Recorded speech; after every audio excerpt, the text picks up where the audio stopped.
अभी गाय रहती थी। वो काफी शरारती और एक लालची गाय थी। उसकी मौजूदगी में अगर कोई किसी चीज की तारीफ करे तो वो गाय किसी भी हाल में उस चीज को हासिल करने की पूरी कोशिश करती थी। एक दिन ऐसे ही कुछ लोग चांद को देखकर उसकी खूबसूरती के बारे में बात कर रहे थे। वहाँ पर वो गाय भी खड़ी थी। सच में चांद जैसी कोई चीज नहीं है। उसे देखकर हमेशा दिल खुश हो जाता है। हाँ, तुम सही कह रहे हो। और बचपन की यादें भी ताज़ा होती है। हम गलियों में भागते थे और ये सोचते थे कि चांद ही हमारा पीछा कर रहा है। मैं तो अपने बचपन में हमेशा उसे तोड़कर लाने के सपना देखता था। उनकी बातें सुनकर वो गाय, ये चांद इतने दूर है, फिर भी ये लोग उसकी इतनी तारीफ कर रहे हैं। अगर मैं किसी चांद को आसमान से चुराकर ले आऊं तो ये सब लोग अपने बचपन के सपने को करीब से देखकर मेरी खूब तारीफ करेंगे। ये सोचते हुए वो गाय वहाँ से चली जाती है। वो किसी की नहीं है, वो खुद की मालिक है और उसका खुद का एक घर भी है। उसी घर के आंगन में एक अजीब सा पेड़ था। उस गाय को जिस भी चीज की जरूरत होती थी उस पेड़ से मांग लेती थी और उस पेड़ उसे वो चीज दे देता था।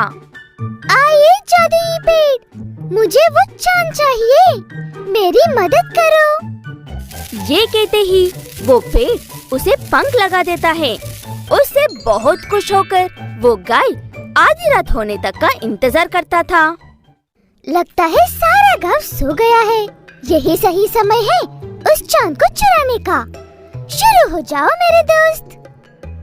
ये सोचते हुए वो अपने दोनों पंखों की मदद से उड़ते हुए चांद तक जाती है और उसके बाद उस चांद को अपने पंखों की मदद से छोटा करते ही वो चांद उसके सींगों के बीच में आकर बैठ जाता है। उसके बाद उस गाय के पंख गायब हो जाते हैं और वो गाय चांद को लेकर घर चली जाती है। अगले दिन शाम को वो गाय चांद को अपने घर में ही छुपाकर लोगों की परेशानी बढ़कर बाद में उन्हें खुश करने के बारे में सोचती है। यही बात सोचकर वो गांव में लोग चांद ना होने की वजह से क्या सोच रहे हैं ये देखने के लिए गांव में जाती है। अजीब बात है, पता नहीं आज चांद क्यों नजर नहीं आ रहा है। आज ना तो अमावस्या है और ना ही पूर्णिमा है और आसमान भी खुला ही है। ना कोई बादल है और ना कोई बारिश के आसमान नजर आ रहे हैं।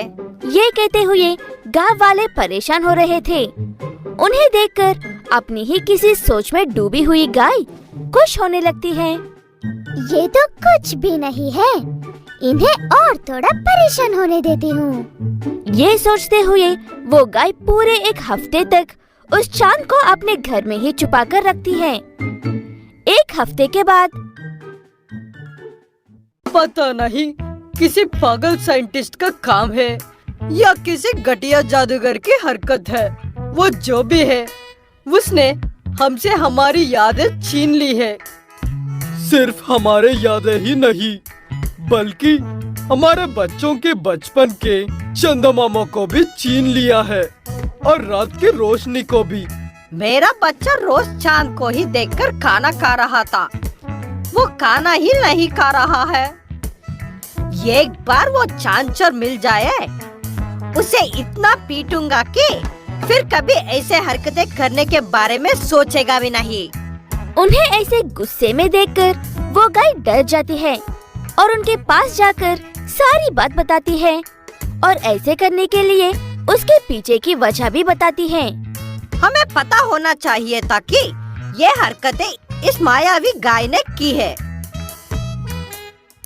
जो हुआ सो हुआ, इसने गलती की है लेकिन इसके इरादे गलती नहीं थे। सुनो गाय, तुम आज रात से पहले कैसे भी करके उस चांद को वापस भेज दो। अगर तुमने ऐसा नहीं किया तो मैं इनके गुस्से को और नहीं रोक सकता हूँ। वो बातें सुनकर गाय चुपचाप वहाँ से चली जाती है और जाते वक्त रास्ते में ये सोचते हुए जाती है, मैं चुपचाप उस चांद को ले जाकर पेड़ को दे दूंगी। वो उसे वापस भेज देगा। ये सोचते हुए घर पहुंचकर देखा तो वहाँ पर चांद ही नहीं था। वहाँ पर चांद नहीं होने की वजह से गाय घबरा जाती है। असल में उस दिन ग्रहण था, इसलिए चांद कुछ समय के लिए गायब हो गया था। लेकिन अंधेरा होने पर भी चांद नजर न आने पर गांव वाले गुस्सा होकर उस गाय के घर आते हैं और शोर मचाने लगते हैं। हमने तुमसे कहा था कि आज चांद वापस अपनी जगह पर होना चाहिए, लेकिन शायद तुम्हें अपनी शक्तियों का घमंड है। ऐसा कुछ नहीं है। अगर मुझे मेरी शक्तियों पर घमंड होता तो ये गांव वाले एक दिन भी चैन की सांस नहीं ले पाते। लगता है उस चांद को मेरे घर से किसी ने चुरा लिया है। अब तो मैं भी कुछ भी नहीं कर सकती। अगर ऐसी बात है तो तुम्हें अपना घर और इस गांव को छोड़कर बाकी जानवरों की तरह जंगल में रहना होगा। तुमने हमसे हमारा चांद छीन लिया है, इसीलिए हम तुम्हारे आरामदायक जिंदगी छीन रहे हैं। गाय बिना कुछ कहे अपनी गलती मानकर वहाँ से चली जाती है। उसके जाने के कुछ देर बाद ही वो चांद ग्रहण खत्म होने की वजह से फिर से आसमान में नजर आने लगता है। पेड़ मेरी दोस्त, तुम सच में मेरे सबसे अच्छे दोस्त हो। चांद को वापस भेज दिया। तभी वहाँ पर उस गाय को ढूंढते हुए वो आदमी आता है।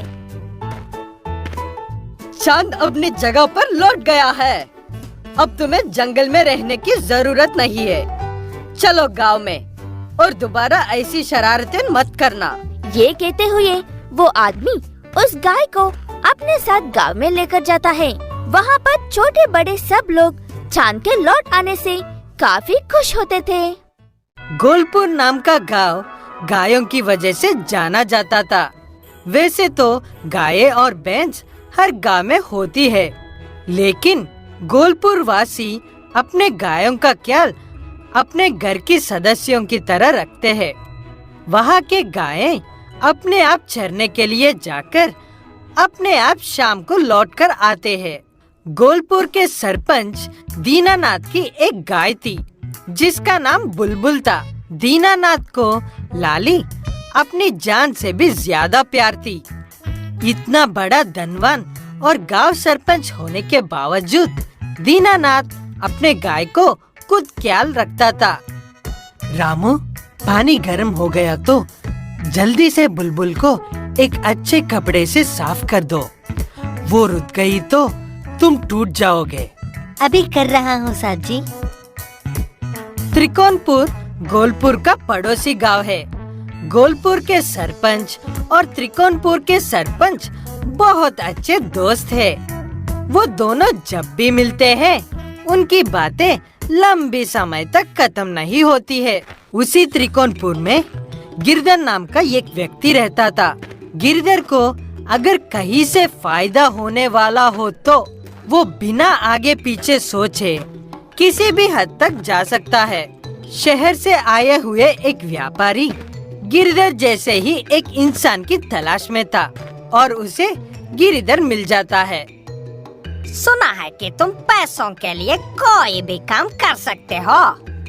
बातें बाद में साहब, पहले ये बताओ कि इनाम क्या दोगे और मुझे क्या करना होगा।